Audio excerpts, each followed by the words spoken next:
Tere hommikust kõigile. Mina olen siis Eike Tammekänd. See video, mis enne jooksis, seal olin ka mina, lihtsalt nimi on muutunud. Ja mina olen siis võõrliikidega Keskkonnaametis tegelenud juba pikalt, võiks ütelda. Ja me räägime siis veidikene sukest üldist juttu ja siis jõuame ka võib-olla kõige põnevama teemani, karuputketõrjekorralduseni. Ja ma taustaks siis nii palju, et Eestis üldse on 40 000 liiki looduslikku ja kahjuks on seis juba selline, et iga 5. on rohkem või vähem ohustatud. Ja kui nende ohustatuse juurde veel lisada, et meil on umbes ka 1000 võõrliiki leitud, et siis see võõrliikide hulk justkui nagu nii suur ei olegi, aga mõju nendel on ikkagi väga-väga suur. Ja maailmas järjest rohkem sellest võõrliikidest, invasiivsete võõrliikide teemast räägitakse ja tehakse arvutusi, kui palju see kõik maksab, et meil on üks või teine võõrliik või kui palju ta meie majandusele kahju toob ja kui palju maksab temast lahti saamine. Et selle kohta on hästi palju artikleid ilmunud ja see on ka tegelikult teema, nagu ma ütlesin, looduslike liikide jaoks ja see on põhjus number 2, miks meil maailmas ikkagi bioloogiline mitmekesisus väheneb. Et mis on number 1? Number 1 on elupaikade kadu, looduslike liikide elupaikade kadu inimtegevuse läbi ikkagi peamiselt. Ja kui me paneme siia juurde võõrliigid, mis on ka tegelikult inimese põhjustatud, siis mõju on hästi oluline. Ja tegelikult ega see võõrliikide tõrje ei ole mingisugune uue aja üllitis, et see on tegelikult olnud ka meie esimese vabariigi ajal, et siin on näide 39. aastast ehk siis vahetult enne teise maailmasõja algust anti välja selline määrus, mis kohustas maaomanikke tõrjuma harilikku tõlkijat ehk paremini tuntud kui Rakvere raibet.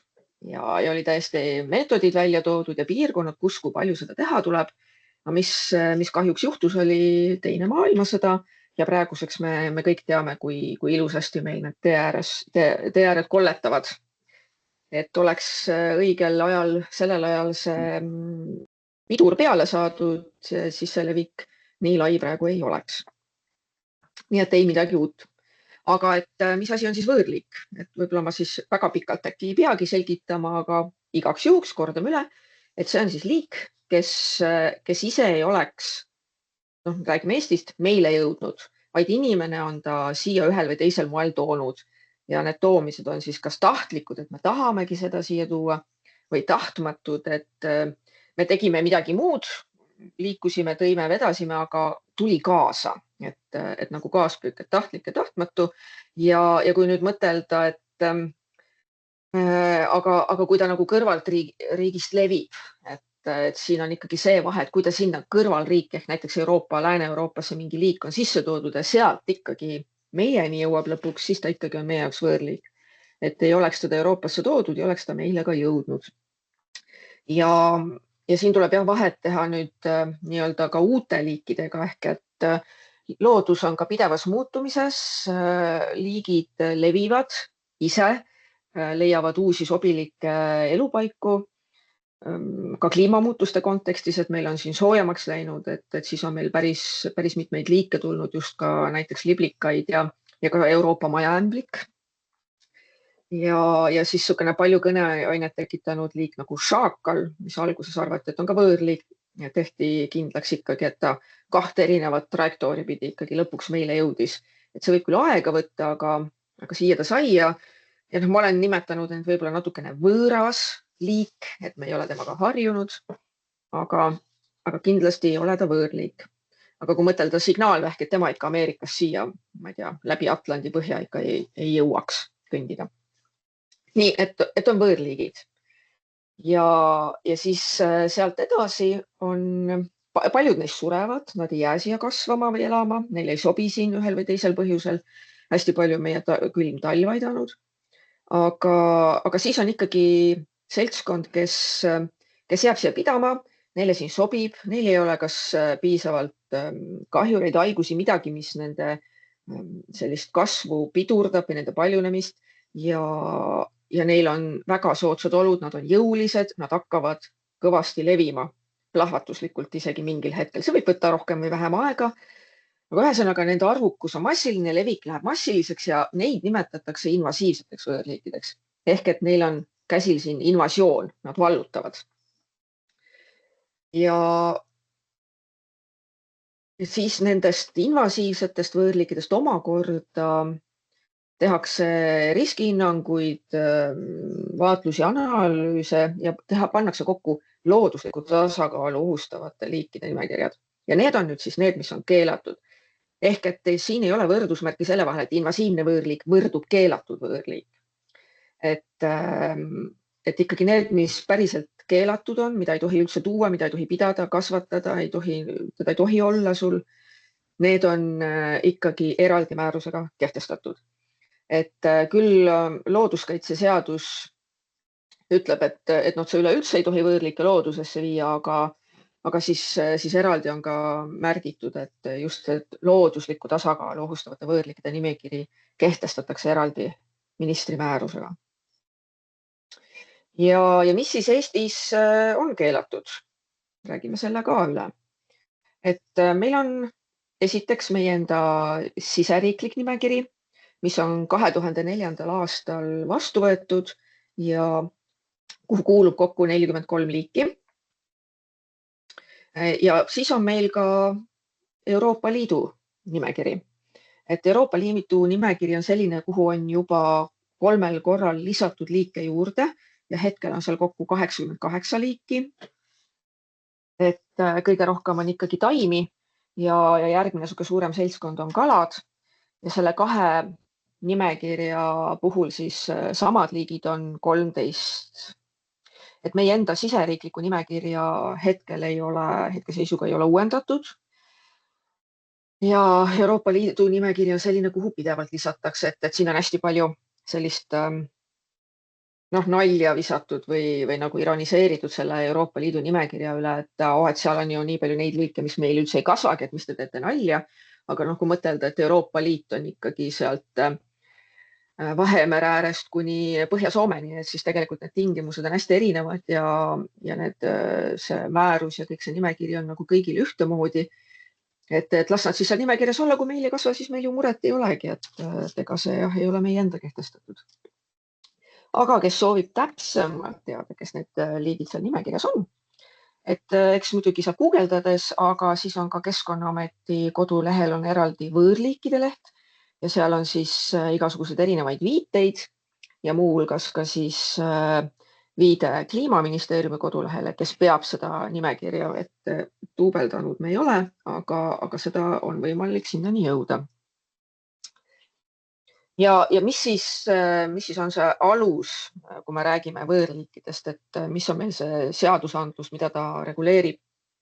Et ühtepidi on, nagu ma juba enne ütlesin, et võõrliikide elusate isendite loodusesse viimine on keelatud. Sa ei tohi neid sinna istutada, sa ei tohi neid külvata. Siin on erand, teatud puuliigid on lubatud metsanduses kasvatada ja see on eraldi metsaseadusega alusel sätestatud. Siis on ka selline punkt või lõige, et loodusesse sattunud võõrliigi isendite arvukuse reguleerimist korraldab Keskkonnaamet. Et see nüüd automaatselt ei tähenda, et me käime ja tõrjume ja kaevame ja püüame kõiki võõrliike, kes loodusesse sattunud on, vaid et me korraldame, me vaatame, mis on need keelatud nimekirjades, millega me jõuame tegeleda, millega me oskame tegeleda, millega me näeme, et on vaja tegeleda. Et see on korraldamine. Et see on siis annab nagu meile sellise tööülesande selle võõrliikide teemaga tegeleda. Ja siis ka looduskaitseseadus ütleb üheselt, et need liigid, kes sinna looduslikku tasakaalu ohustavate võõrliikide nimekirja on kantud, et nende tehistingimustes ehk et nagu kodus või niimoodi pidamine, kasvatamine on keelatud ja keelatud on ka tehingud nende isenditega ehk et sa ei tohi osta, sa ei tohi müüa, sa ei tohi vahetada, ei tohi ka käest kätte anda, sest see on ka ikkagi tehing. Ja need on lubatud ainult teatud juhtudel. Et looduskaitseseadus reguleerib ka kähriku ja mingifarmide teemat, et seda ma praegu siin välja ei hakanud tooma, sest see on selline hääbuv nähtus, sest alates järgmise aasta algusest on tegelikult need üleüldse keelatud. Ja hetkel on meil Eestis on olnud kolm mingi ja kährikufarmi, kes on loa alusel töötanud karusnaha tootmiseks. Ja siis kindlasti on ka Euroliidu määruses veel see Euroliidu invasiivsete liikide pidamise regulatsioon, et jällegi teaduslikult põhjendatud eesmärkidel ja selleks siis ka Keskkonnaamet annab lubasid ja kodulehel on meil need ka üleval, et hetkel on võõrvähiliikide pidamiseks teadusluba Eesti Maaülikoolil, et rohkem ei ole, et niisama kui keegi tahab tulla kasvatada toiduks näiteks signaalvähki, et siis selleks luba ei anna, et see peab ikkagi teaduslikult põhjendatud olema. Aga siis, nagu ma juba ette ruttasin, see Euroopa Liidu määrus, et see on siis looduslikku tasakaalu ohustavate võõrliikide sissetoomise ja levimise ennetamise ja ohjamise jaoks. Et see on siis kohustusliku riigile, igale liikmesriigile ja ta ise siis peab nägema ette meetmed, et tagada, et neid liike ei tohi tuua Euroopa Liitu ja neid nii-öelda vedada siin sees. Neid ei tohi pidada, ei tohi aretada, siis ei tohi turule lasta, kasutada, vahetada, lubada paljuneda, pidada või kasvatada, sealhulgas ka suletud tingimustes ehk siis kodus. Ja ei tohi absoluutselt kindlasti ka keskkonda viia. Et suhteliselt karm. Ja mis siis on see selline, et neid õhustavaid võõrliike ei tohi tahtlikult pidada ja kasvatada, et mida siin pidada nagu tahtlikuks, et üks asi, tõesti see, et ma võtan ja kasvatan seda, et juba see on tahtlik, et sa tõesti seda oled tahtnud teha. Ja teistpidi inimesed ütlevad, et aga see ise kasvab, et mina ei tea, kuidas see tuli, mina ei tea sellest midagi, mina seda ei kasvata, ise kasvab. Et siis tegelikult, et sellest hetkest, kui ikkagi inimest on teavitatud, et tema maal kasvab see invasiivne võõrliik, mis kuulub sinna nimekirja ja et seda on vaja tõrjuda, et on probleem ja riigil on kohustus tagada, et sellega tegeletakse, siis sellest hetkest, kui inimene ikkagi ei tee midagi selleks, et seda tõrjuda või selle paljunemist vältida, et siis seda juba loetakse tahtlikuks kasvatamiseks ja pidamiseks ja paljuneda laskmiseks, et sellest hetkest on see jah, et see tegevusetus muutub tahtlikuks tegevuseks. Natuke võib-olla segane lauseehitus oli, aga jah, et kui inimest on teavitatud, ta on teadlik sellest liigist ja et sellega on vaja tegeleda, et seda ei tee, siis see muutub tahtlikuks kasvatamiseks ja pidamiseks. Mis natukene puutub rohkem või vähem ka asjasse, on tegelikult ka asjaõigusseadus, mis räägib sellest, et naaber ei tohi ikkagi tegelikult lasta sellised mõjutusi, mis on vastuolus keskkonnanõuetega nagu naaberkinnistutele. Et vastasel juhul on tegelikult õigus teise kinnistu omanikul ikkagi nõuda hüvitist ja invasiivse keelatud võõrliigi levik naaberkinnistule või üleüldse selle olemine on vastuolus keskkonnakaitsenõuetega, et kui nad ikkagi on lisatud nimekirjadesse, mis on ohtlikud meie loodusele, nad on looduslikku tasakaalu ohustavad, siis see on keskkonnakaitsenõuetega seotud. Ehk et jah, siin tekib võib-olla küsimus, et kelle maalt kelle maale liikus asi, aga suures pildis see on ka asjaõigusseadusega seotud. Nüüd, kuna kohalikud omavalitsused tegelevad ikkagi ka sellise teemaga nagu plehku pannud lemmikloomad, siis ma mõtlesin, et ma veidikene räägin üle ka selle, et Euroopa Liidu invasiivsete võõrliikide määruse puhul on ka erisuse määruses. See on artikkel 31, mis siis ütleb, et kui ikkagi need loomad, mis on sinna nimekirja kantud, kui need on inimestel olnud kodus lemmikloomana ikkagi enne, kui nad sinna nimekirja kanti, siis võib neid pidada suletud tingimustes kuni looma loomuliku surmani. Et see kõige populaarsemad, mis meile nagu ka ette jäänud on või meile nagu teemaks tulnud, ongi kõige rohkem just pesukaru, siis on päris mitmeid nutriaid olnud ka ringi jooksnud, mõned ninakarud, hästi palju on muidugi punakõrv ilukilpkonni ja on ka üksik hallorav olnud. Et noh, inimestel lemmikuid on, juhtub, et mõni ka kuskile linna vahele jooksu pistab. Et mis siis ikkagi teha, kui ta sinna invasiivsete võõrliigide nimekirja satub? Et esiteks muidugi tuleb ta kiirelt kinni püüda, väga hea, kui omanik ise seda teeb, kuidas iganes see kohalikule omavalitsusele on korraldatud. Tegelikult me oleks hea ka teada sellest saada, et nagu koguda ka ikkagi seda taustainfot, et palju meil selle liigi isendeid tegelikult ka on.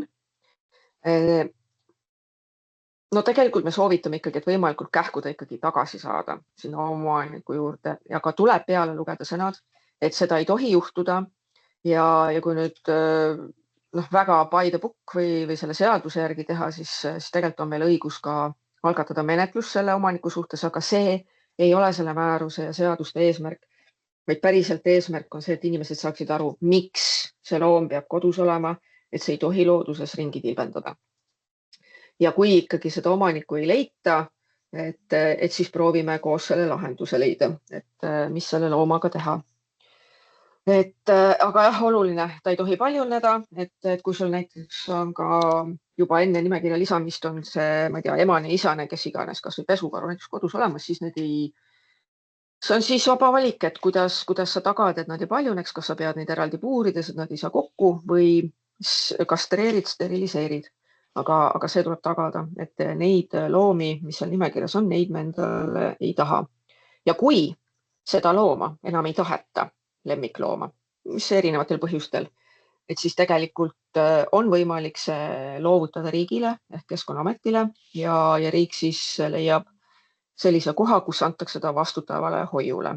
Et meil siin mõningaid loomi selliseid on, aga et see on ka siis jällegi sõltub siis loomast ja piirkonnast, et mis me temaga teeme, aga kordan üle, või toonitan, et Keskkonnaameti eesmärk ei ole neid loomi hukata.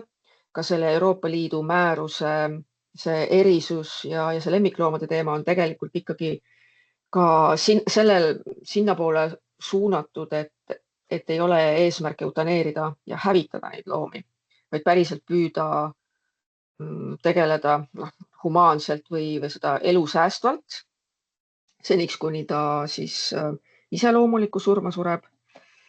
Et ei pea seda kartma, et Keskkonnaamet võtab ja viib veterinaari juurde kohe eutaneerimisele, et seda me kindlasti ei tee, et see on kõige viimane variant, et kui ikkagi loom on kas väga haige või see ongi pigem jah põhjus eutaneerimiseks. Et eksootiliste loomade pidamine ei ole ka kindlasti lihtne. On neil erinevad haigused ja veterinaarid ei pruugi ka kõiki nende muresid osata lahendada.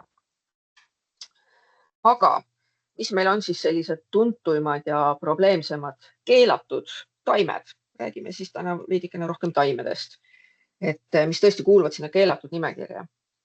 Et kõige rohkem räägitud ikkagi Sosnovski ja hiid ja Pärsia karuputk, et meil Eestis nagu seal eelnevas või enne algust klipis oli, ma ka rääkisin, et meil on ikkagi see Sosnovski karuputk, et taust on lihtsalt see, et teda kasvatati nõukogude ajal massiliselt silotaimena loomasöödaks, et see on ka see, miks meil just seda Sosnovski karuputke on ja miks teda Lääne-Euroopas ja Põhja-Euroopas ei ole.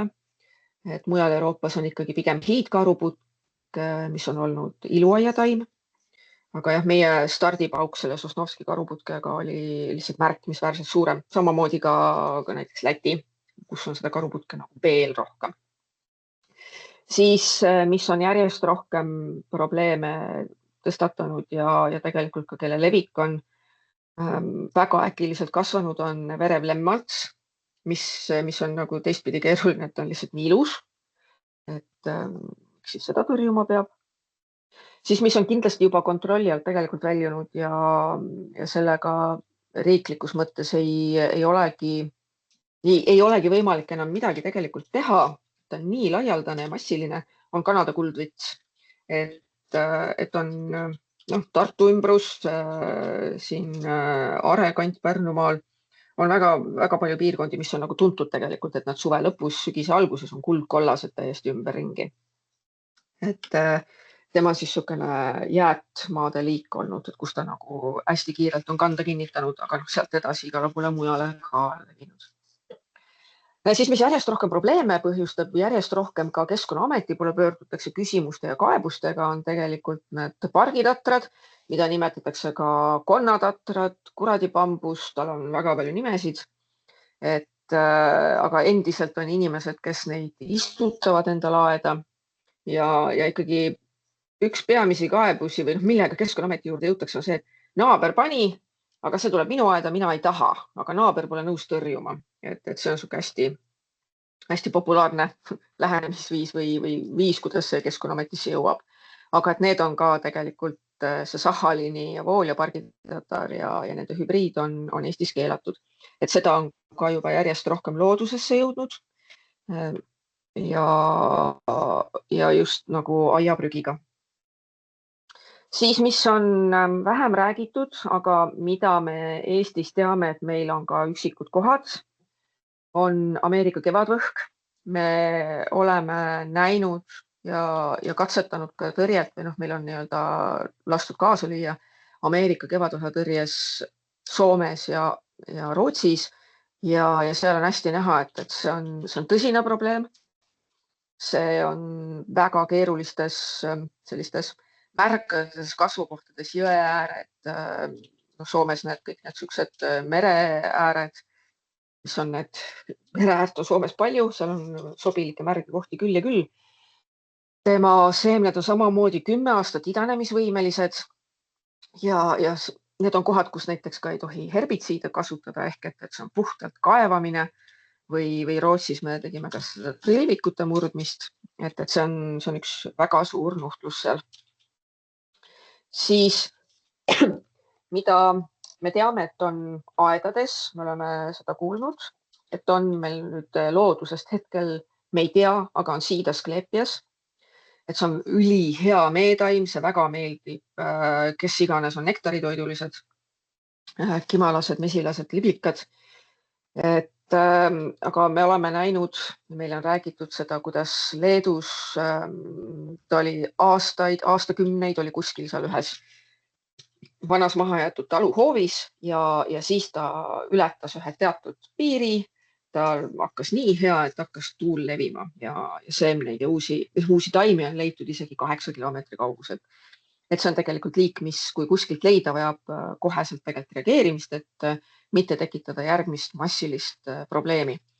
Et see on ka selline liik, kes ma ei tea, kui kellelgi on aias olnud, et siis ta on niisugune piimmahlaga ja see on tegelikult nahale väga ärritav, et seda ikkagi palja käega rohima ja murdma ei tohi minna. Ja levib ülihästi ka niimoodi võsudega, läheb igale poole laiali ja rääkimata siis sellest, et kui ta nagu piisavalt hästi ennast tunneb, hakkab seemnetega tuul levima. Siis, mida me hetkel teame ühest kohast Saaremaal, on ümarlehinetse laster, kes on ka Euroliidu määrusesse lülitatud, tema muidugi kehtima hakkab 28 aasta, aga et meil on juba selle maaomanikuga suheldud, et tegelikult on plaan ta eemaldada sellest kasvukohast. Ja miks on just tema on ka niisugune liaan või selline ronitaim, et Euroopa Liidu määruses on päris mitmeid selliseid liike, et need on ikka hästi lämmatavad ja massilised, et me ei taha tõesti, et see meile kuskile loodusesse laiali läheks. Aga vaataks ka korra, mis on siis tuntumad ja probleemsemad mittekeelatud liigid. Ehk et mis ei ole küll keelatud, aga loodusesse ei tohi teda istutada, sa võid teda oma koduaias pidada, peaasi, et sa hoiad kontrolli all. Koduaias keegi keelama ei tule. Et hulgalehine lupiin, et meil on juba tegelikult teeääri, mis on seda täis. Soomes mingid aastad tagasi hakati tegema katsetusi, et sellest lahti saada. Et kes rohkem või vähem Soomes sõitnud on sellel ajal, kui lupiinid õitsevad, siis see on nagu massiliselt on teeääred täis. Ja selle liigi seemnebaas idanemisvõime mullas on isegi kuni 50 aastat. Ehk et võiks nagu seda probleemi ennetada, et üks asi ongi teede hooldus, teeäärte hooldus, et meil on inimesed ilumeelega, mis on hästi tore, aga selle lupiini puhul see maksab kätte, et jäetakse õitsema tee ääres, väga kena vaadata, ilus sinine õis, kohati roosakas, väga äge. Aga niitma minnakse siis, kui ta on ära õitsenud, tal on seemned ja siis hoopis nende niidukitega mööda tee äärt kantakse edasi. Et see on selline karuteene. Teine on ka mingi aeg siin suurt sukest teemat ja probleemi või muret tekitanud kurdlehine kibuvits, et kui Soome selle 4 aastat tagasi ära keelas, et Soomes ei tohi seda enam mitte kuskil olla, siis millegipärast kohe arvati, et Eestis on kõik kibuvitsad keelatud. Et Eestis seda praegu ei ole ja ei ole ka plaanis keelatud liikide nimekirja kanda.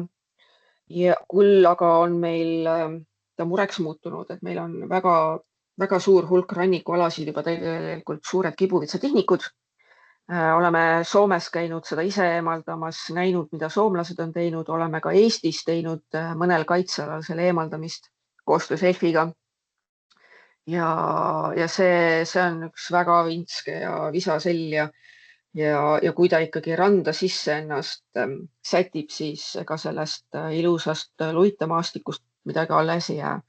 Et see kibuvitsatihnik on ikkagi selline, et kui inimene ühelt poolt sisse läheb, siis teiselt poolt tuleb luukere välja. Et seal ei ela, ei kasva ka midagi muud. Põõsalinnud võib-olla. Siis Pihlanelas on selline, keda meil nüüd me näeme, et järjest rohkem nendest vanadest talukohtadest laiali läheb metsa alla, on ta aiaprügiga levinud. Et see on ka liik, kes on hästi pikalt olnud paigal, ta on olnud selline mõisapargi ja taluaia liik. Aga kus ta pikalt on olnud, sealt ta hoo sisse saab ja laiali levib, et see levik ei ole küll kiire, aga ta moodustab ka ikkagi selliseid tehnikud, kellest on väga keeruline lahti saada. Siis on mõned inimesed meie poole pöördunud ka kaleegaga erinevatest Eesti piirkondadest, just Lõuna- ja Ida-Eestist. Et see on ikkagi jällegi põllumajanduses liik, kes on jäänud selliste põlluservadesse, et põllu peal külv või kultuur vahetub, aga serva ta jääb ja on massiliselt üle võtmas. Neid ka tee äärtes, et oleneb piirkonnast. Ja no muidugi hästi palju nüüd tähelepanu saanud Hispaania teetigu ja mustpenelkes, et Hispaania teetigu just rohkem, kuna ta on lihtsalt niivõrd palju suurem ja esimeste soojadega tuleb välja ja viimaste külmadega alles kaob ära. Et mustpenelkes on tegelane, kes ilmub tegelikult nagu suve keskel alles välja, et teda nagu ei ole või suve teises pooles ja on väiksem. Et need ei ole keelatud liigid, aga nad on võõrliigid ja meil nendega probleemi on. Aga jah, kõikide nende nimekirjade puhul ikkagi tasub meeles pidada, et need ei ole sinna suvaliselt kirja pandud, vaid nendele on eelnenud riskihinnangud, neile on eelnenud teadlaste töö, ma ei tea, võrdlused teiste riikidega, on vaadatud neid liikide omadusi ja nende tõenäolist mõju meie loodusele. Et see on ikkagi nii-öelda teaduspõhine ja tõendatud, et neil mõju on. Nüüd siis, kuna ma Pihlanealast juba mainisin, et siis tegelikult on Keskkonnaametil ka üks hästi suur LIFE-IP projekt, mille üks osa on võõrliigid, just sellises rohkem nagu põllumajandusmaastikule suunatud. Ja sealt oleme valinud siis 4 liiki: harilik lumimari, Kanada kuldvits, harilik Pihlanelas ja pargitatar, kelle puhul me siis 5 aasta jooksul katsetame erinevaid tõrjemeetodeid 4 Eesti piirkonnas, et igal liigil on iga oma tõrjemeetodi kohta siis 4 kordust Eestis. Ja need meetodid on siis kuumaaurumasinad, me katsetame nende liikide puhul, siis tavapärast niitmist. Siis on meil alad, kus me käisime enne üle kettpurustiga ja jätkame niitmisega. Pargitatara puhul me katsetame ka varde herbitsiidi süstimist, sest selle puhul on meil info Euroopast ja just ka Suurbritanniast, et see on üks väga tõhus meetod. Ja siis pargitatara puhul oleme kasutanud ka katsetanud spetsiaalset geotekstiili, mida kasutatakse Suurbritannias. Ja eesmärk on siis leida ja vaadata, et mismoodi need meetodid töötavad, mis võiks olla kõige tõhusam, et ühtpidi anda nagu kohalikele omavalitsustele seda teadmist edasi, aga tekitada ka juhend, et kuidas neid meetodeid, millal, kui tihti oleks nagu kõige parem rakendada. Et võõrliikide tõrje puhul loomulikult on alati see, et tõrjeviis ja meetod sõltub nii sellest kohast kui ka maaomanikust, et kuidas või mis võimekus või vahendid on tegelikult nagu olemas, et tõrjet teha, et kunagi ei ole ainult üks variant iga liigi puhul, et võib mitmet moodi, peaasi, et seda tehakse õigel hetkel ja et seda tehtakse kogu alal korraga ja seniks, kuni enam ei pea tegema. Et meil on ikka inimesed erinevate nende invasiivsete võõrliikide puhul pöördunud, et ma olen nüüd aasta või 2 teinud ja midagi ei mõju ja mina enam ei jõua. Et 2 aastat selliste keerulisemate liikide puhul on ikkagi ülivähe, et selle ajaga tulemusi reeglina ei näe. Ja mis on siis just nende invasiivsete võõrliikide tunnus ongi see, et nad on lihtsalt nii jõulised, nad on suure kasvuga, neil on hästi palju energiat ja nad saavad kehvades tingimustes ülihästi hakkama. Et hoidku selle eest, et tal veel soodsad tingimused oleks. Et see ongi see, miks neist on ka väga raske lahti saada, nad on nii tugevad. Aga selle projekti raames muuhulgas on meil plaanis sellel aasta suvel ka koolitusekskursioonid nende alade külastamiseks, kus me näitame siis ka neid erinevaid meetodeid, ka kuumaurumasinat ja siis kindlasti selle kohta tuleb ka täpsem info kohalikele omavalitsustele, kellele me pakume seda võimalust, et huvi korral tulla ja näha, et kuidas see töö käib ja mis need esimesed tulemused on. Et selle kohta kindlasti saadetakse veel info ka laiali, aga see on niisugune hitihoiatus ja võimalus meiega õue tulla. Et me teeme seda erinevates piirkondades siis Eestis, kus meil need katsealad olid või on. Siis veidikene, kuna see ikkagi on igal aastal suur teema nendest võõrnälkjatest, et nälkjad on siis need, kellel ei ole seda koda kaasas, sellised teod, siuksed limased ja karbita, et inimestele reeglina nad ei meeldi. Aga siia ma tõin ka nimekirja, et üldse Eestis leiduvatest kojata tigudest ehk nälkjatest, et meil on tegelikult päris palju ka kodumaiseid liike, need on nüüd siis rohelise kirjaga. Ja punased on siis võõrliigid. Et probleemiks on hetkel muutunud siis ikkagi see Hispaania teedigu ja siis mustpea nälkjas, et need keldriteod on nagu vähesel määral, aga ühesõnaga, et see nälkjate maailm on hästi kirju, iga nälkjas ei ole Hispaania teedigu ja võib olla keeruline neid eristada. Oluline oleks tegelikult, kui vähegi võimalik eristada, et see kohalikku liiki ei tapaks, et nad on ikkagi omavahel seotud, nad üksteise mune söövad ka näiteks, et kui ikkagi on tegu üksikute isenditega, siis prooviks ikkagi vahet teha. Aga mis nüüd siis nagu Keskkonnaamet juba aastaid tagasi tegi, kui see hästi suur plahvatus siin koroona ajal tekkis nendest Hispaania teedigudest, et me lõime selle nälkjarakenduse, kuhu inimesed said teada anda, kus nad on näinud ja panna ka pildi. Ja siis teistpidi nii kohalikud omavalitsused kui ka inimesed ise said vaadata siis, et kas nende kodupiirkonnast on teada midagi või ei ole. Et siin on juures ka määramisabi. Oluline ongi, et see on leviku info koondamiseks. See on ühtpidi riigile teada saada seda levikut, seirata neid liike, aga teistpidi ka, nagu ma ütlesin, kohalikele elanikele infoks. Et siin on oluline, et kui sa oled selle täpi sinna üles pannud koos pildiga, sellele ei järgne riiklikku tõrjet. Et riiklik tõrje ikkagi nende liikide puhul ei ole reaalne, ei ole võimalik. See on öine tegevus, see on enamasti eraaedades ja see on ikkagi selline, kuidas ütelda, paralleeli tõmmata kartulimardikaga, mis on ka võõrliik, aga hetkel ikkagi peamiselt aianuhtlus ja kahjuks on see, et tuleks oodata tõenäoliselt külma ja lumevaest talve, mis tema arvukust tagasi tõmbab, et need soojad talved on tal hästi soodsad olnud. Meil on siin lopsakas loodus, palju niiskust, palju süüa, et ta tunneb ennast siin mõnusalt. Ja hästi olulisel kohal on ikkagi ennetus, et kui piirkonnas neid ei ole, et mida teha selleks, et seda sinna ka ei saaks.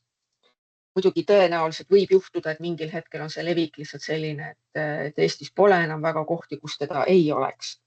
Aga ikkagi jälgida, mida ja kust kohast endale tuua, mitte tuua ka sõbrannaaiast, kellel need nälkjad on mingid taime endale.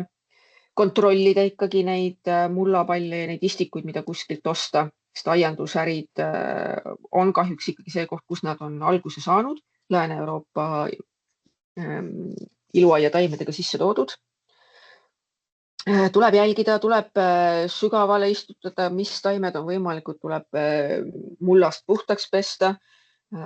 Sarnased on nad nende väetisegraanulitega, need munad, et mina olen soovitanud kasvõi need nii-öelda pallikesed siis sinna istutusaugu põhja panna, et väetis jääb lillele alla, aga kui on ka nälk ja muna, et seal tal ei ole soodsad tingimused, ta ei arene valmis ja ta ei kaeva ennast sealt välja, ei roni niimoodi maapinnale.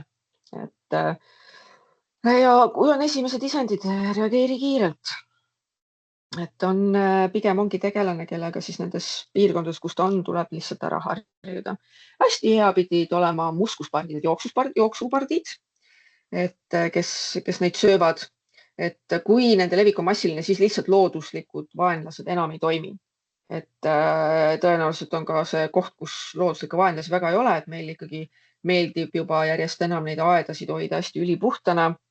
Ja seal ei ole kohta looduslikele vaenlastele. Looduslikud vaenlased on näiteks erinevad sikud, siilid, linnud, et eriti just, et kui nad on veel väikesed, need näiked, et siis nad lihtsalt söövad neid ära. Ja muidugi ise tuleb hästi palju nagu jälgida, tegeleda nende kohtadega, kus nad võivad ennast peita. Soovitusi netist leiab kindlasti hästi palju. Ja me oleme ärgitanud ka kohalike omavalitsusi omavahel suhtlema, et kes on nagu rohkem tegelenud, et siin Saku vald ja Viljandi linn ja Rakvere, et mis need piirkonnad on, kes on hästi palju nendega tegelenud. Et ja hästi oluline kõikide võõrliikide puhul ärge viige aiajäätmeid kuskile metsa alla või võsa vahele, et ikkagi tänapäeval on väga palju võimalusi, mis aiajäätmetega teha. Need on tsentraliseeritud, ka biojäätmete teema juba. Et koondada kõik need suksed, esiteks tegele oma aias, kui sa vähegi saad, ja teine asi ongi siis just need kesksed kohad, kus on hoopis lihtsam nendega tegeleda. Ja meil on siis kodulehel üleval ka videosid, artikleid, et omalt poolt me püüamegi hästi palju teavitustööd teha igal kevadel ja sügise poole, aga teha sotsiaalmeedia postitusi, hästi palju erinevad ajalehed, ka kohalike omavalitsuste ajalehed on seda teemat oma inimeste jaoks jaganud ajalehtedes või ka oma valla kodulehtedel, et huvi selle info suhtes on ja see on see, mida me proovime ka võimalikult palju pakkuda. Et kui on mingisuguseid konkreetseid ettepanekuid, kuidas see võiks veel parem olla või mida see võiks sisaldada, siis on alati teretulnud, et nii palju, kui me siin jõuame ja oskame, me püüame seda infot pakkuda ja tekitada. Aga siis nagu hästi lühidalt ka Verevast Lemmaltsast, et kui 2005 aasta olid ikkagi nagu üksikud kohad Eestis teada, kus ta meil kasvab. Et siis siin on 2018 aasta leviku atlas pilt. Nüüdseks on muidugi levik veel rohkem suurenenud, et see on liik, kes on hoo sisse saanud ja teda on hästi massiliselt, et hetkel kõige suurem levikupiirkond või kõige suurem nii-öelda kasvukoht, mis me teame, on ikkagi seal Viljandi valla ja Viljandi linna piirimail see Viiratsi liiklussõlme ümbrus. Et see sukene lontsik järve äär, et see talle ülihästi sobib. Et see on liik, kes on problemaatiline, kes on ka keelatud liikide nimekirjas ja kellega tegelikult tuleb alustada. Et meie oleme juba katsetusi teinud, siin on ka omavalitsused, hiljem näitan ka, on sellega pihta hakanud ja see on see huvitav liik, et kui ta võib kasvada ka inimesest ikkagi pikemaks, ta võib olla väga-väga kõrge, et siis igal aastal ikka sellistest huviliste, lillehuviliste ja fanattide sotsiaalmeedias või foorumites on ikka pilte nendest, et oi kui ilus orhidee, et kui lähedalt seda õit vaadata, tõesti ülikaunis. Aga jällegi massiline, mitte midagi muud seal ei kasva ja inimesele õnneks on ta ohutu ja väga hästi rohitav. Aga nüüd siis karuputkest, et mida ja kui palju siin sellega on toimetatud. Tõenäoliselt paljud teist on juba nagu ka kursis ja teavad, sellest on palju räägitud, aga räägime ikkagi üle. Ja riiklik tõrje siis on üle-eestiliselt alates 2009. aastast. See on siis see aasta, kui võeti tõrjesse absoluutselt kõik teadaolevad kasvukohad. Enne seda olid kõige alguses paar maakonda, kus tehti katsetusi ja siis vahepeal seda aastat oli sellised, et päris kõiki leiukohti ei tehtud. Aga alates 2009. aastast on kõik teadaolevad kasvukohad tõrjesse lülitatud. Eelmine aasta oli lepingute kogumaksumus meil põhimõtteliselt 380 000 eurot ja oli 2430 hektarit tõrjes. Peamised meetodid on meil siis käsitsi herbitsiidiga mürgitamine. Seal oli umbes pooled kolooniad, siis on mürgitamine pluss kaevamine, selline segu. Ehk siis, et mingis osas koloonias võib mürgitada ja mingis osas ei tohi, seal tuleb kaevata ja siis meil on hea nentida, väga hea meel nentida, et umbes pooled kolooniad on ka kaevamises. Et need on siis kohad, kus ei tohi herbitsiidi kasutada või kohad, kus on väga vähe taimi, üksikud ainult, et oluliselt keskkonnasõbralikum on see kaevamine ja on ka kaevude kaitsevööndid, on mesilate ümbrused, on mahealad, kus ei tohi herbitsiidi kasutada. Et kus vähegi seal abidas, siis ikkagi on võimalik maasse lüüa, et seal me siis seda kaevamist ka tellime.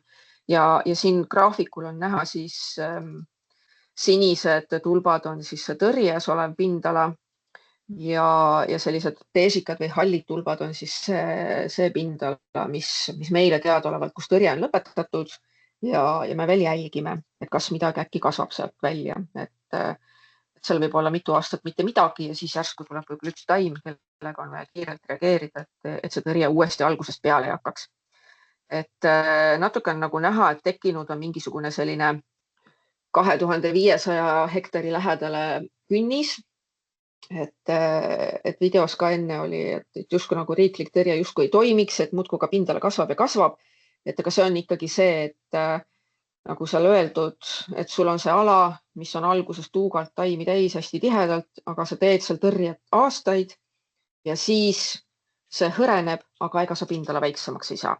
See on ikka endiselt on see sama ala, sa pead seal tärganud taimed hävitama. Ja ikkagi need alad, mida me ei ole teadnud, need on tulnud tõrjesse ja nii see pindala on nüüd justkui mingis mõttes nagu stabiliseerinud, et ühest otsast me jätame juba tõrjest välja, aga teisest otsast endiselt tuleb uusi kohti juurde. Ja need kolooniad on ja need kasvukohad on kolinud kohtadesse, kus inimesed satuvad harva. Et need alad, mis on olnud tõesti inimese lähedal, need on praeguseks ikkagi tõrje on tehtud ja ega tegelikult lihtsalt tavapäraselt marsruute ja teid pidi liikudes karuputke enam väga ei näegi. Et selles mõttes tõrje on toiminud ja lihtsalt hästi suur hulk tööd on ikkagi veel teha, jätkata. Aga nagu kirjas, mis me kohalike omavalitsustele nüüd kevadel saatsime, talve lõpus, et on plaanis muudatused riiklikus tõrjes. Et riiklik tõrje on pikalt toiminud üle 15 aasta. Ja see on olnud ikkagi siiamaani ainukene näide maailmas, kogu maailmas, meie teada, kus ühes riigis, terves riigis on võetud see invasiivne võõrliik ja on tehtud selle tõrjet kõikjal, kus ta on, nii palju kui teada on. Et ikka suve jooksul päris mitmed inimesed saadavad mulle pilte Lätist, et oi, näe, ma käisin Lätis, näe, mis ma näen siin, et päris õudne on, et meil Eestis on ikka kõik ilusti. Et see ongi, et näiteks Lätis ja ka Leedus on ikkagi see tõrje maaomaniku kohustus ja seal aitavad seda järge hoida või ka seda järelevalvet teha ikkagi kohalikud omavalitsused, et see ei ole hästi toiminud just nagu selle tõrjega algatamise mõttes, et aidata ikkagi nagu kiirelt tuvastada kõiki neid kolooniaid või neid kohti, kus üldse see liik kasvab ja siis töötada välja selline süsteem või kasvõi ka ettevõtted või tööturg, kes pakub seda teenust, saada võimalikult palju teadmisi, et sellega on Eesti väga hea stardi teinud ja selles mõttes oleme me Lätist, Leedust ikkagi oluliselt ees. Et koheselt maaomanikele kohustuse panek ei ole olnud tulemuslik strateegia ja see tõrjestart on võtnud väga palju aega, kuigi Lätis on pilt paremaks läinud. Et siinkohal oli üks küsimus ka juba saadeti ette Keskkonnaametile, et kas kohalik omavalitsus peab hakkama kontrollima seda, et kas karuputke tõrjutakse või mitte, siis ei. See kohustus ja õigus on pandud ikkagi Keskkonnaametile looduskaitseseadusega. Et kohalikul omavalitsusel mingit järelevalvekohustust invasiivsete võõrliikide osas ei ole. Aga nagu ma ütlesin, riik on ikkagi suure töö teinud. Me oleme sellega üle 15 aasta tegelenud. omandanud teadmisi, tekitanud sellised pakkujate turu või ettevõtted, kes on saanud väga hea kooli ja mõned on algusest peale sellega tegelenud. Need ettevõtted on meil ka kodulehel üleval, et kui on soovi ja võimalusi, et siis saab nende poole pöörduda ja tõrjet näiteks tellida. Et ma tean, et mõned on ka juba veidikene pargitatra peale ümber orienteerunud või mitte ümber orienteerunud või nagu on hakanud ka selle tõrjega tegelema. Ja nüüd ongi tegelikult see hetk, mida riik on mõtlenud, et me teeme selle suure stardi, teeme ära ja siis me hakkame maaomanikele seda üle andma, seda tõrjet. Et nagu näha oli, nimekirjas on palju liike, tööd tuleb tegelikult juurde nende võõrliikide teemal ja ikkagi igal maaomanikul on ennekõike kohustus oma maa heas korras hoida. Et me oleme ka alati seda toonitanud, et tegelikult koha peal tehtav tõrje inimese poolt, kes on seal kohal või kes on see omanik või kes tunnetab, et see on nüüd tema maa ja ta peab seda korras hoidma, see tõrje korralikult tehtuna õigel hetkel on oluliselt efektiivsem kui riiklik tõrje. Riiklik tõrje on tohutu maht väga lühikesel ajahetkel korraga ja see on toiminud küll. Ja muidugi on meil muresid ka, iga asjaga on muresid, aga just see kohapealne, sul on aega selle ühe oma kohaga tegeleda.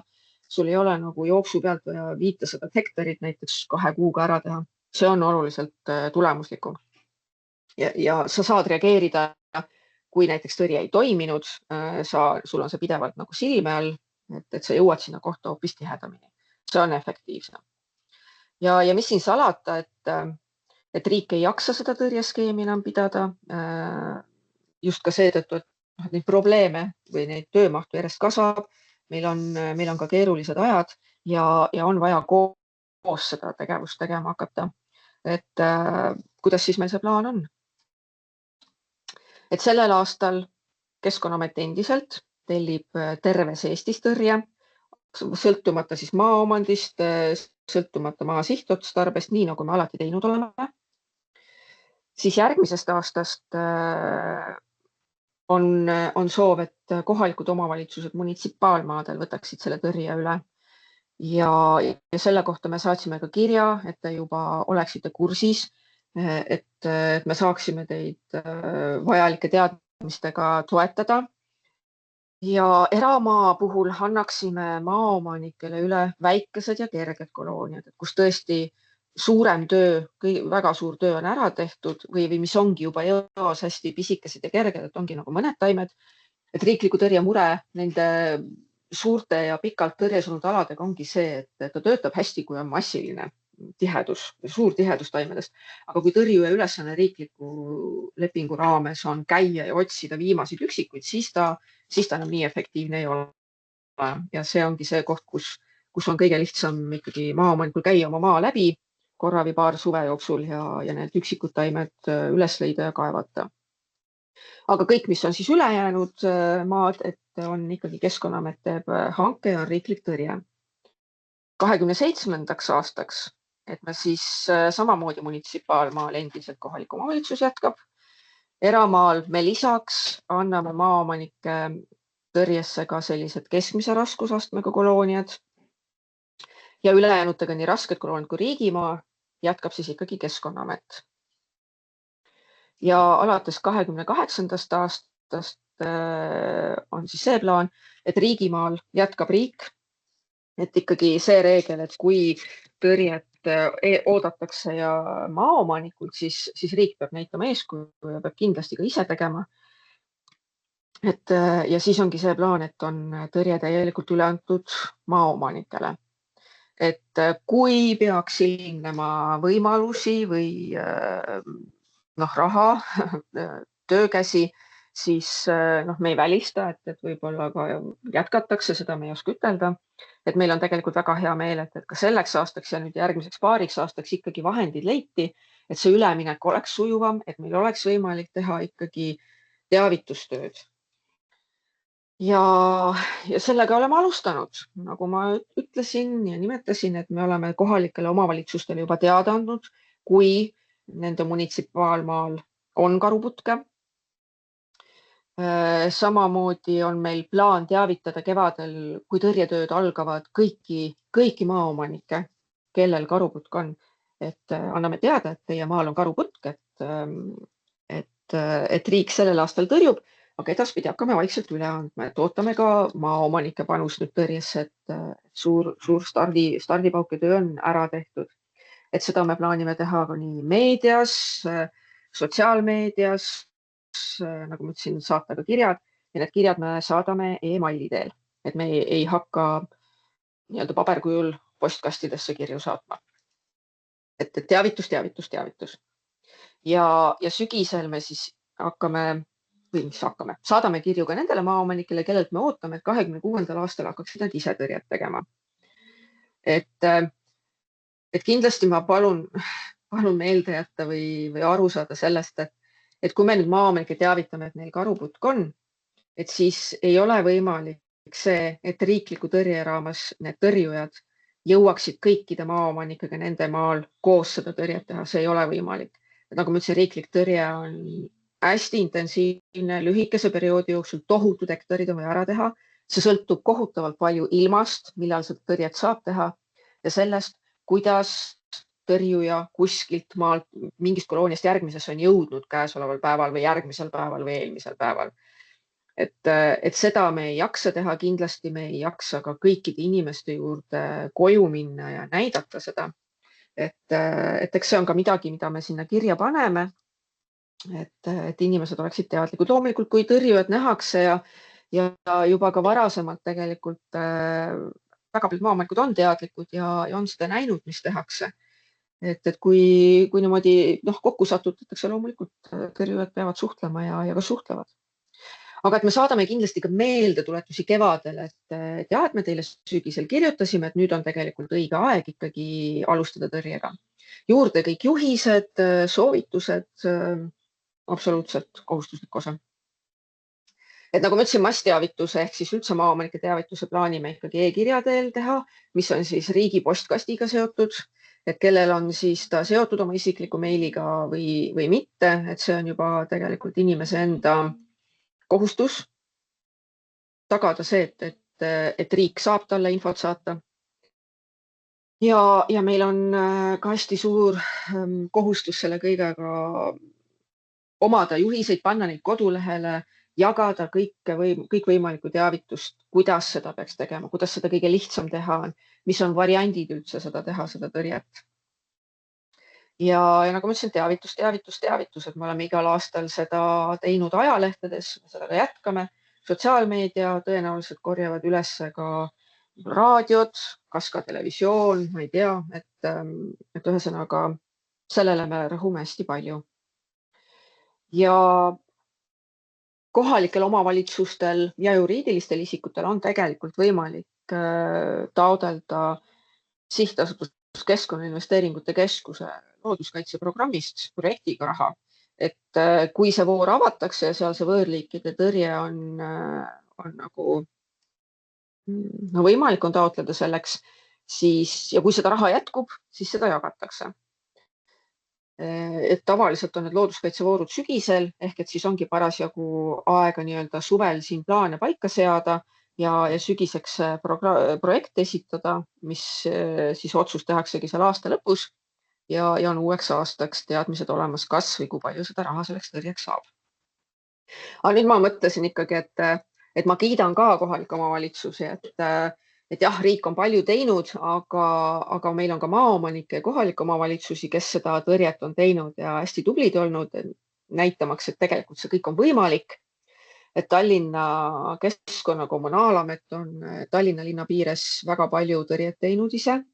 Rae vald on suure hulga kolooniad, mis nende vallas on ikkagi tõrjes hoidnud ja mitmel aastal ka Muhu vald tegeles kolooniatega, mis olid peaaegu hävinud, et mis oligi just nagu see viimaste otsimine ja kaevamine. Et tegid seda mitmeid aastaid, et kahjuks sellest aastast on see koostöö lõppenud. Aga see näitab, et see on võimalik ja meil on nagu väga hea meel selle koostöö üle olnud. Et siis Venemaa Lemmaaltsa näide on Viljandi linn ja Viljandi vald, kes on mitu aastat juba teinud ka KIK-i projekti, tõrjumaks just seda, nagu ma enne nimetasin, Eesti kõige suuremat leiukohta ja suur kiitus. Väga tublid on olnud.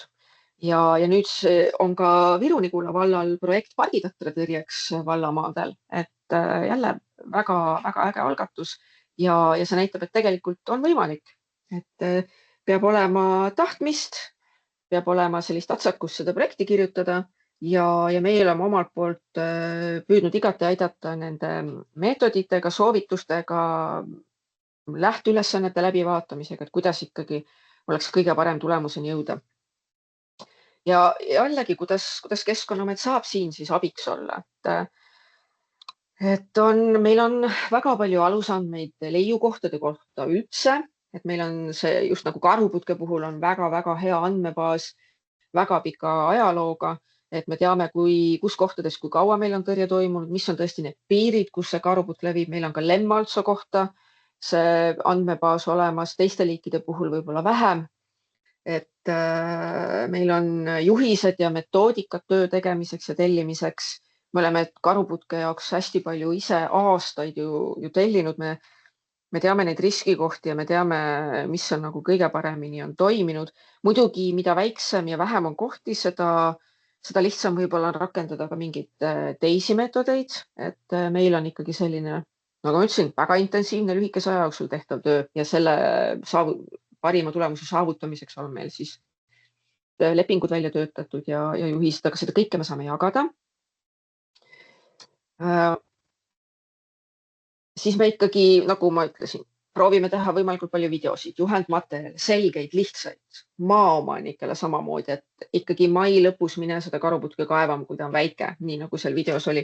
Ära oota seda, kui ta on sul rinnuni või õitseb või üle pea, siis on lihtsalt see on hoopis ohtlikum. Et jah, see taim on ohtlik, aga õigel hetkel ja õigesti tehes sa ennast ei vigasta. Seda saab ohutult teha. Sa pead ise rahulikult seda tegema ja õigel ajal, et elu on üleüldiselt ohtlik, et meil on ohtlikke hästi palju, et ma tean, et see natukene mõjub võib-olla tobedalt või nigelalt, aga autoga sõitmine on ka üliohtlik, aga selleks ongi reeglid, selleks on teadmised ja selleks sa pead ise olema teadlik, kuidas sa midagi teed, et sa ennast ja teisi ei vigastaks. Et on oluline hoia oma maa korras ja ohutu enda ja teiste jaoks. Aga endiselt, et me teeme neid juhendeid, määrajaid, nii palju kui me jaksame, me oleme valmis aitama, toetama, määramisabi me pakume igal aastal, pidevalt saadetakse meile kirju, et kas see on see või too on too ja ikkagi kõik see teavitamine.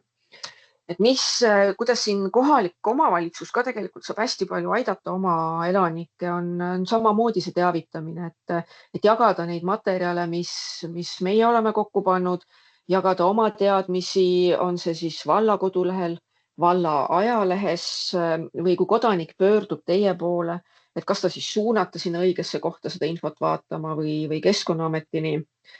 Me kogume endiselt leiukohtade kohta infot, kaardistame neid alasid, et see on selline hästi tihe koostöö, mis vaadates seda liikide nimekirja on väga suur ja lai ja meil on väga head koostööd väga paljude kohalike omavalitsustega, et meil on selle üle väga hea meel ja loodetavasti ka see praegune KOV-i hommik siin on sellele kaasa aidanud. Nii et aitäh kõigile ja jätkame jõudsalt. Et nüüd siis ootame, vaatame, mis need küsimused. Näed, ma ei tekkinud ühtegi sükest hetke, et ma oleks küsinud, kas on küsimusi.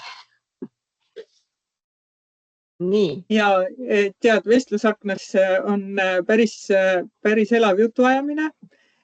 Ma arvan, et ma loen need küsimused ette ka, sest muidu nad siia salvestusele kuidagi ei jää. Ja. Et Taavi, see on natukene siuke pikem lugu, siin on juba vastuseid ja siis lisaküsimusi samal teemal, aga Taavi on kirjutanud, et nendel oli siis juhus, kus nad teavitasid maaomanikku Vereva Lemmaltsa kasvukohast ja palusid teostada tõrjet. Maaomanik vastas, et tõrje teostamine kuulub Keskkonnaameti pädevusse ja nemad tõrjet ei tee. Ja küsimus oli, et kas Keskkonnaameti hinnangul on antud juhul maaomanik seadust rikkunud. ja siis Piret on vastanud, et nagu Eiki alguses ütles, siis Keskkonnaamet korraldab võõrliikide tõrjet üle Eesti. Korraldamine tähendab metoodika väljatöötamist ja info jagamist ja nii edasi. Aga jah, et ühe liigi karuputke tõrjeks on riik teinud erandi ja riigi ehk siis meie kõigi ühise raha eest on seda riiklikult tõrjutud. Aga eeldada, et riik hakkab meie kõigi ühise raha eest kellegi eramaal tõrjuma võõrliike, ei saa. Ja maa omamine tähendab mitte ainult õigusi, vaid ka kohustusi.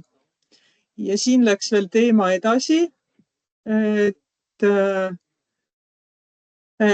et kui maaomanik keeldub tõrje teostamisest, et kas siis sellele järgnevad ka mingid sanktsioonid, kas Keskkonnaametil on ressurssi, et alustada siis nende maaomanike suhtes menetlusi ning rakendada näiteks sunniraha.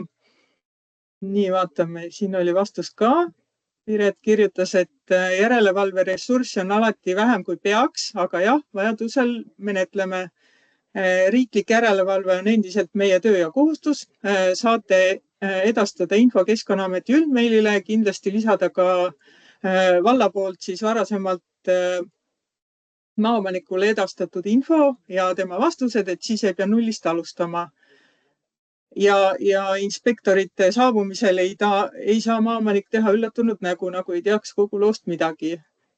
Nii, aga siis tuli välja selline lugu, et see juhtum on siis 1,5 aastat tagasi olnud ja maaomanikuks on riik ehk siis RMK. Ja mure on selles, et kui riik maaomanikuna ei saa või ei taha saada hakkama võõrliikide tõrjega, kuidas siis peaks seda tegema tädi Maalimaalt? Kas sa oskad kommenteerida, kuidas see RMK-ga see tõrjumine nüüd siis hakkab olema? See nüüd, sa mõtled nüüd kõikide teiste liikide puhul? Ei, just see verevlemmalt. Verevlemmalt. Et see on nüüd tegelikult liik, kelle puhul me ei ole maaomanikke teavitanud veel, ehk et seda nii-öelda kohustust teatavaks teinud ja me ei ole seda ka nüüd nii ongi jälginud, et kuna meil endal see riiklik süsteem on puudunud, ka see, et riigimaadel seda teha, aga RMK-le on riik omanikuna edastanud selle ootuse, et ta peab invasiivseid võõrliike riigimaal tõrjuma hakkama.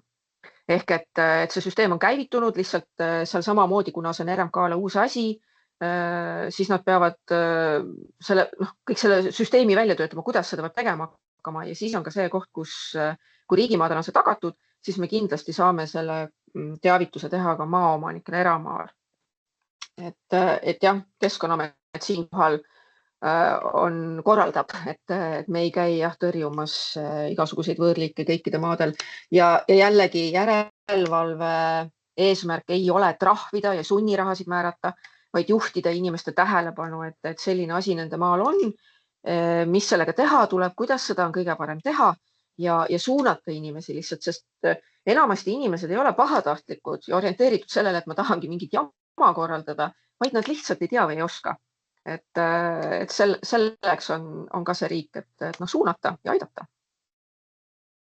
Ja siin on samal teemal veel küsimus, et kas riigimaal, mis on RMK ja maru halduses, hakkab tõrjet samuti korraldama RMK ja Maa- ja Ruumiamet, et viimase hulgas on vist ka siis jätkuvalt riigiomandis olev maa. Ja selle peab ikkagi riik nüüd ise otsustama, et kes seda teeb, et karuputke puhul nüüd see aasta ja järgmised 2 aastat korraldab Keskkonnaamet, aga sealt edasi, et kas seda jääb tegema Keskkonnaamet või RMK, see hetkel ei ole veel otsustatud ja eks see siis paistab, aga kumb seda tegema jääb. Ja siin on veel küsimus, et kas Keskkonnaamet registreerib võõrliikide levikut ka teiste liikide puhul kui karuputk. Ja siin on vastatud, et Vereva Lemmalt levikukaart on ja millel veel oli? Karuputke levikukaart on, et kahjuks kõigi kohta sellist kaarti ei ole. Ja siis see teokaart on, eks ju, olemas. Ja, et me ootamegi Keskkonnaametisse teateid just nende keelatud võõrliikide leiukohtade kohta, kasukohtade kohta, et kõik absoluutselt mis iganes võõrliigid, et ma ei tea, et silla või marienroosid kuskil suvalise koha peal või lupiinid, et tegelikult seda vaatlust võiks panna kas LVA äppi või Bluetoothi andmebaasi, et see levik seal ikkagi talletub ja on seda näha. Aga nende invasiivsete puhul, kui võimalik, me ootame nagu otseteavitusi. Et kõige parem kaardistus on meil karuputkel ja järgmine kõige parem vereval lemmalsal, aga kõige muuga me ei ole süsteemselt tegelenud seni. Siis on Matis on küsinud, et kelle ülesandeks jääb eraomanike ametlik teavitamine tema maal olevast võõrliigist. Sellest sa rääkisid ja Keskkonnaamet ikkagi teavitab. Siis on küsimus, kas tuleb toetusvoor nende liikide tõrjeks. Seda sa ütlesid ka, et sügisel. Siis oli küsimus, et kas eraomanik saab ka toetust taotleda? Ei, praegu ei ole. Praegu ei ole, jah. Ja hea, et see küsimus tuli, sest tegelikult me oleme ministeeriumiga rääkinud seda, et kas on võimalik tekitada mingisugune toetusskeem ka maaomanike jaoks, et vähemalt kas või natukenegi või mingid paar aastat toetada, aga seda otsust praegu meil ei ole, aga me oleme selle teema tõstatanud, et äkki oleks võimalik ka maaomanikke eraisikuid toetada.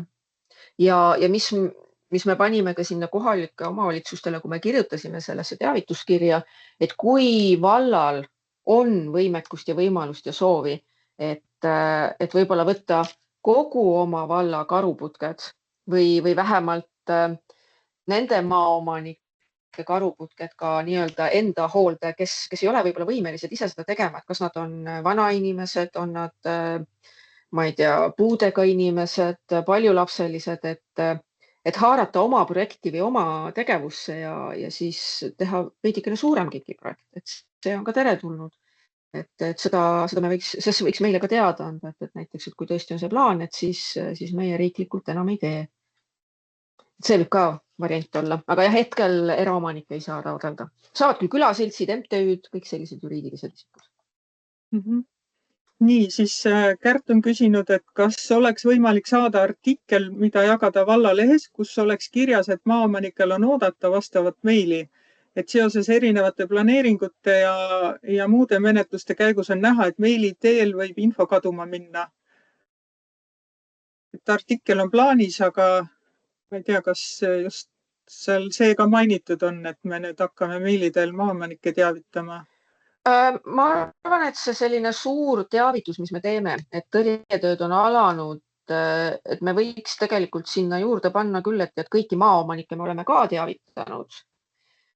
Aga kui nüüd mulle tundub, et ikkagi kohalikku ajalehte panna mingit artiklit, siis ta peaks olema võib-olla tõesti veidi orienteeritud rohkem maaomanikele, et kuulge maaomanikud, et teile võib olla potsatanud e-mail, et palun jälgige ja vaadake, kas teie riigi postkast on ühendatud ja või saate sealt Maa-ametist vaadata, kas teil on karuputke või see on täitsa mõttekoht, et mingi üldine artikli põhi teha ja kes omavalitsus soovib, saab selle siis avaldada kas oma kodulehel, oma sotsiaalmeedias või oma kohalikus ajalehes. See on tegelikult, see oleks väga tore koostöö. Nii, siis on küsimus, et kas tulevad ka tõrjejuhendid KOV-ile, et kuna peab tõrjet tegema ja kuidas on kõige efektiivsem tõrjuda, et see oleks oluline hanke eelinfoks? See juhend on meil kodulehel olemas, mida me kasutame ise ka tõrjetööde tellimisel. Et see on meil alati hankelepingutel juures ja seal on nende 3 meetodi kohta, millega meie tõrjet tellime, nende puhul kõik detailselt ära kirjeldatud, kuidas seda meetodit teha või kasutada tuleb. Ja meil on ka see kaardikiht, mis me teile saatsime, lisaks kaasa, seal on ka toodud, mis tõrjemeetodid meie oleme seal kasutanud tõrje tellimisel, et see info on seal ka kirjas. Nii et kodulehel on meil ka hästi palju üleval. Ja, et kui ma selle järelkirja nii-öelda saadan, et ma saan kõik need viited sinna panna, kus need juhised on ja ka nendele kaardirakendustele. Aga praegu paistab, et siit vestlusaknast küsimused said mulle ette loetud. Et kui nüüd keegi tahab suuliselt küsida, et siis praegu on õige aeg või siis oma kogemust jagada, et kuidas on tõrje läinud, et Viljandi ja no Muhu vald küll lõpetas, aga Rae vald siis oli ja Tallinn.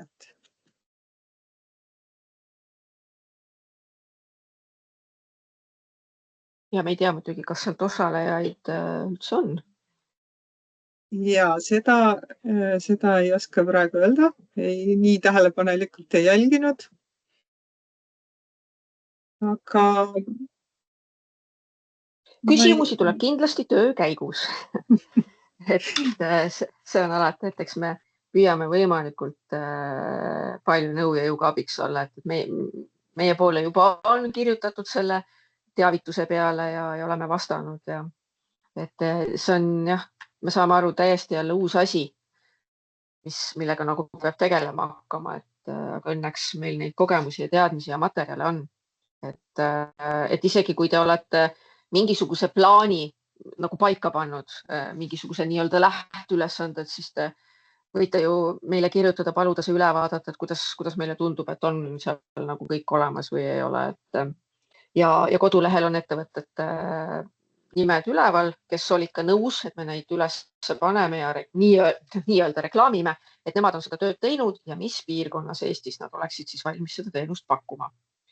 Et kindlasti tasub neilt uurida ka hinna kohta. Ja, aga kui praegu veel suulisi küsimusi ei ole tekkinud, et te võite veel rahulikult mõelda, võite ka vestlusaknasse kirjutada, et ma natukene võtan aega, jagan ekraani ja näitan seda Keskkonnaameti kodulehte, et kuidas te siis leiate seda infot kõige paremini, et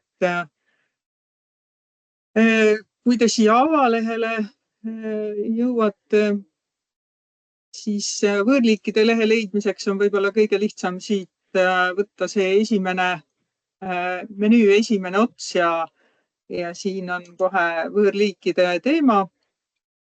Ja siis siin on eraldi on siis karuputke kohta, nälkjate kohta, verevlemmalts ja pargitatar, et siit leiate siis põhjalikuma info ja kõik need viited kaardirakendustele, et need on siin olemas. Aga siis ma tahtsin veel natuke rääkida sellest käsiraamatust, mida ma eelmine kord pisut ka tutvustasin. Et siin on samamoodi, on meil leht siis kohalikule omavalitsusele, siit saab see käsiraamat lahti. Mul on head uudised.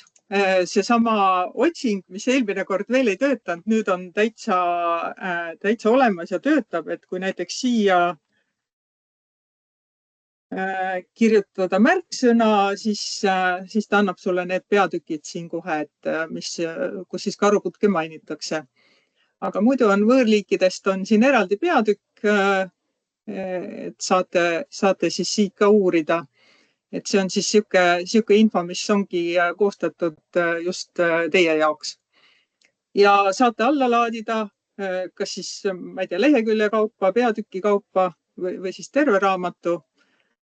Et siin on näha ka, et millised, ühesõnaga siin all on siuke nimekiri, et millised peatükid on viimase kuu jooksul uuendatud. Nii et siin näed, karuputke osas on üsna hiljuti uuendusi tehtud. Nii, aga minu reklaamiminutid said nüüd läbi. Üldiselt on seda statistika näitab, et seda käsiraamatut on üsna palju viimase kuu jooksul külastatud ja uuritud, et väga hea. Tundub, et täitsa vajalik raamat teile töö tegemiseks. Nii, aga vaatame, küsimusi ei ole rohkem laekunud. Kellelgi kätt püsti ka ei ole, et ilmselt ei ole siis suuliselt ka küsimusi. Ma ei tea, mis seal ikka. Tõmbame tänaseks joone alla. Kogun kokku siis tänase KOV-i jooksul siia vestlusaknasse pandud lingid. Panen salvestuse meie YouTube'i kanalile ja siis ma saadan, ma arvan, et ma jõuan esmaspäevaks saadetud selle, et natukene võtavad asjad aega. Aga aitäh Eike teemat avamast. Aitäh kõigile osalejatele, aitäh nendele, kes küsisid ja nendele, kes vastasid küsimusele siin vestlusaknas. Mina soovin teile head tööpäeva jätku. Ja aitäh kõigile ja suhtleme siis, et saame koos hakkama. Jõudu!